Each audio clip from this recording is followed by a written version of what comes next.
beautiful bill is the law of the land. For more, let's welcome in Washington Congressman Dan Newhouse. Congressman, welcome to you, sir.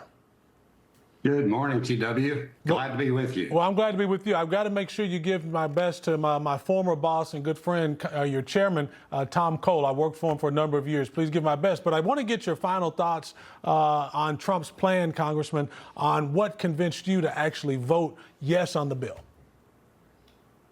Well, gosh, TW, I don't know how many minutes we have here. There's so many good things in this bill. It's big, and like the president likes to say, it's beautiful. But there's a tremendous number of things that will improve the lives of American people, will benefit so many people. Not, so many things to mention, but preventing the largest tax increase in American history, building our strong military defense programs, strengthening our borders. As you probably know, our borders have never been as strong as they are now. We're going to continue that. There's a tremendous, I live in an agricultural area. There's a lot of good things for our agricultural farmers throughout the country. Energy is a huge focus of this bill. There's so many things that we could go on and on with. It improves and makes sure that some of the safety net programs we have in this country are going to be there for the people that need them on into the future. So in the end, it's a good bill. It's a lot of things that people will see. And as they realize over the next few months and the next few years, this truly is something that will help every single American. Yeah, I mean, we're talking about no tax on tips, no tax on Social Security, no tax on overtime. The Golden Dome has been fun. I mean, Congressman, there is a lot here, but the question is, when will people actually start to feel the impact of this bill? When does it go into effect, and when will people start seeing that $3.8 trillion in tax cuts and other goodies actually hit their bottom line?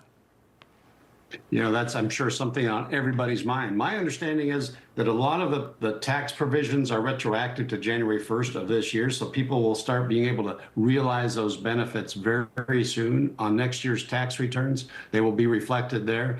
And so that's a very, very good positive thing. And it's good that we're getting this done early in the session. We're only 6 months in.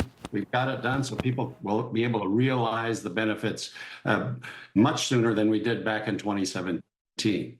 Yeah, that makes such perfect sense. Well, you might be surprised to know, Congressman, that not all of your colleagues, particularly on the other side of the aisle, are as thrilled about this bill as you are. Take a listen in at what someone had to say. People are going to go hungry. People are going to get sick.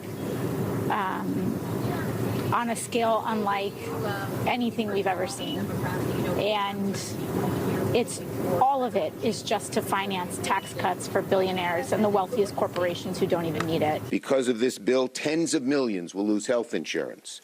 Millions of jobs will disappear. People will get sick and die. As a result, people are going to die. If this passes, the floor of the House will become a crime scene. Mm-hmm. And I fully agree with that characterization.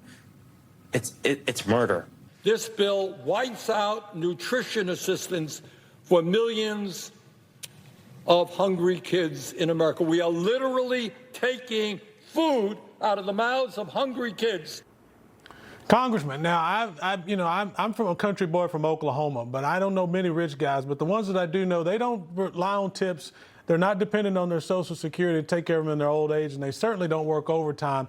When are these morgues going to start filling up in America because of this bill, as the Democrats are predicting? And why is it that they don't have anything else to say other than make up fiction?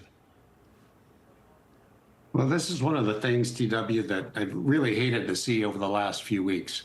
Fear-mongering is probably the best description. Scaring people who are in vulnerable positions that maybe are utilizing Medicaid services, for instance, or the SNAP program. And Democrats telling them that they're going to be kicked off of these programs because Republicans are passing this legislation. Nothing could be further from the truth. What we're trying to do here is make sure that these programs are sustainable.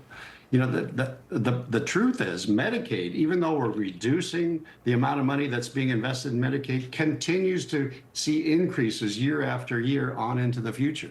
The funding will continue to grow. The SNAP program, very essential for those people in need. We're going to make sure that that program can continue. We're instituting something called work requirements. Those able-bodied single adults without kids who are able to work but choose not to. We're going to make requirements that they either start getting an education, to volunteer in their communities, or get a job for a minimum of 20 hours a week. Those are things that I think that poll really well in this country. People expect the taxpayer dollars to go to people that truly need these programs, not to people that just choose not to work. You know, final 20 seconds, Congressman. There's so much that the president got done for his agenda and his legacy here. What's next for Republicans? It looks like we've checked off all of the boxes of promises made, promises kept. What's next for the Republican conference now?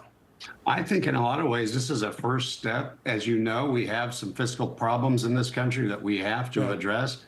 The Speaker has made commitments that we're going to do those things coming up to reduce our spending, to address the deficit. And I think that's incumbent upon us as members of Congress to do just that. Good job. Well, Congressman Newhouse, we're so grateful you joined us. Thank you for your work, sir, and give my best to Congressman Tom Cole. I will do that, TW. Have a good day. Thank you. So we're going to dive a little deeper